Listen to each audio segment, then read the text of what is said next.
I always thought that Gary would be an inventor. I can remember him building, when I think he was 8, a push cart. The difference with everybody else's push cart and Gary's was you had to pay $0.25 if you wanted to ride it.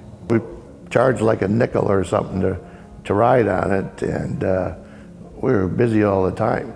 Every Sunday, we got to go on a Sunday drive. And I swear to you, it was those Sunday drives that began to build the curiosity that is so much a part of who Gary is and where it took him and where it's going to continue. Anything that was being built, we were there.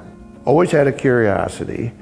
I did not do well in school, but something was mechanical. I could take it apart, and I was successful enough to be able to get it back together. My dad and Gary came up with another opportunity for selling, and it was light bulbs. That success of Gary's, it was about being able to take an idea, expand on it, figure out how to make this work. And the light bulb business was very interesting. After I got the kids selling them door to door, they had a commercial line of light bulbs. Actually, they were building the first Target, so I went over there. And then they'd always say, well, just a minute, and they were like smiling or chuckling. Well, I'd always close them. I'd always get them sold. I thought, geez, I got to pickle myself or something. I said, I can't ever get older because I won't be as successful. I said, this is the greatest thing since sliced bread. I think Gary's influence is really evident throughout the company and its history. From selling light bulbs to turning the sales of light bulbs into buying duplexes and larger projects, to then apartment projects and branching out over a number of years.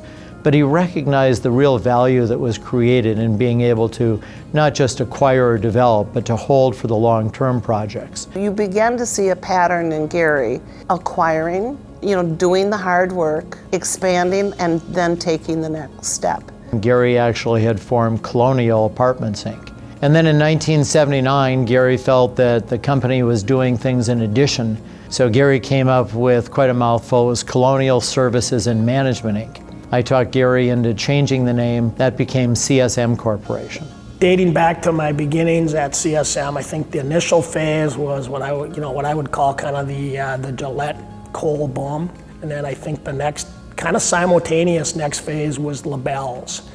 He built on his successes, and any opportunity that was available to him, he grabbed. I knew from the day that I joined him over at MM and I went over to CSM that I would never learn more, I would never have more fun, that those would be the most professionally rewarding years I would ever experience.